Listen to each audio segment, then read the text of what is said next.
Si alguna vez has mirado un mapa de África, seguro que te ha llamado la atención una cosa. Muchas fronteras son líneas rectas, perfectas, como si alguien las hubiera trazado con una regla. Pues bien, esa sensación tan artificial no es ninguna casualidad.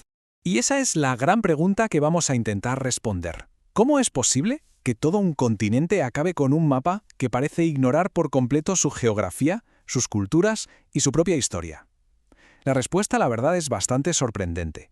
Pues sí, como lo oyes. Para entender el mapa actual de África no tenemos que viajar allí, sino a la capital de Alemania a finales del siglo XIX, a una conferencia que cambió para siempre el destino de millones de personas sin que ninguna de ellas estuviera invitada, claro.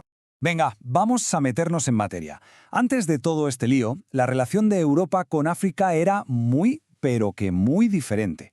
Durante siglos, los europeos se centraron casi exclusivamente en los bordes, en la costa, dejando el gigantesco interior como un gran misterio. Para ellos, el corazón de África era literalmente esto: terra incógnita, una tierra desconocida. En sus mapas era una enorme mancha blanca, un lugar misterioso del que no sabían casi nada más allá de los puertos con los que sí comerciaban. Y es que durante siglos la cosa funcionaba así. Los portugueses llegaron los primeros y montaron sus puestecitos comerciales en la costa. Después llegaron los holandeses, británicos, franceses, todos a lo mismo: comerciar con oro, marfil y, por supuesto, con esclavos. Pero adentrarse en el continente ni se lo planteaban. El negocio funcionaba bien desde la costa. ¿Y entonces qué pasó? ¿Qué es lo que cambió para que Europa de repente pasara de comerciar tranquilamente en la costa a lanzarse en una carrera frenética por conquistar cada rincón del interior? Pues como suele pasar, no fue una sola cosa. Fue una auténtica tormenta perfecta. Por un lado, la tecnología. De repente tenían barcos de vapor para remontar los ríos y la quinina para protegerse de la malaria. Por otro, la economía. La revolución industrial tenía una sed insaciable de materias primas como el caucho o los diamantes. Y por si fuera poco, la política. Un nacionalismo feroz donde tener colonias te daba prestigio, y una nueva y peligrosa ideología para justificarlo todo. Y esa ideología era el darwinismo social, una aplicación, ojo, totalmente retorcida de las ideas de Darwin. Básicamente venía a decir que las sociedades europeas eran superiores y por tanto tenían el derecho e incluso el deber de dominar y civilizar a los pueblos que consideraban inferiores. Fue la coartada moral perfecta que se vendió en casa para justificar la conquista. Si todos esos factores eran el barril de pólvora, la chispa que lo encendió tuvo nombre y apellido: Leopoldo II, rey de Bélgica. Este señor, con una ambición desmedida, contrató al explorador Henry Stanley para que fuera a la cuenca del Congo a reclamar un imperio. Pero no para Bélgica, no, para él, como si fuera su finca privada. Claro, esto hizo saltar todas las alarmas en Francia y Portugal, y de repente toda Europa se puso en alerta. La tensión creció tanto que parecía que las potencias europeas iban a acabar a tiros entre ellas por los territorios africanos. Así que el canciller alemán, Otto von Bismarck, convocó una conferencia para poner un poco de orden.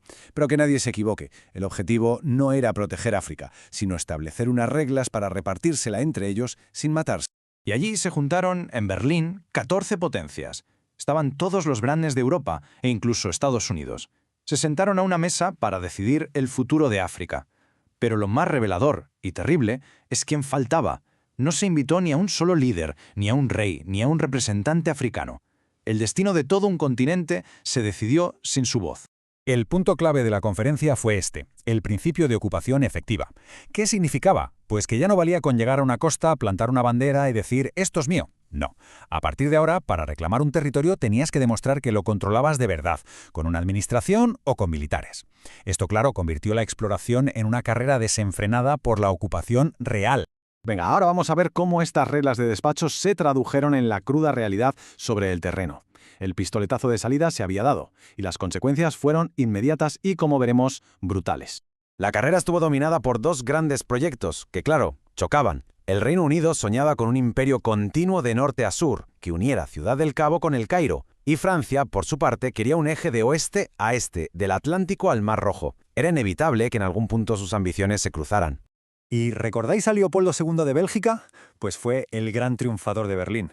Consiguió que le reconocieran su posesión personal, un territorio 76 veces más grande que su propio país, al que llamó, con un cinismo increíble, Estado Libre del Congo. Pero del libre no tuvo nada. Leopoldo impuso un régimen de terror basado en el trabajo forzado para extraer caucho y marfil. Se estima que murieron hasta 10 millones de personas. 10 millones. Por asesinatos, por hambre, por enfermedades, una atrocidad de una escala que cuesta imaginar. Y el Congo no fue un caso único, ni mucho menos. En la colonia alemana del sudoeste de África, la actual Namibia, los pueblos Serero y Namakwa se rebelaron contra el dominio colonial. La respuesta del ejército alemán fue metódica y aniquiladora. Las cifras son escalofriantes. Se dieron órdenes directas de exterminio. Decenas de miles de personas fueron empujadas al desierto para que murieran de sed.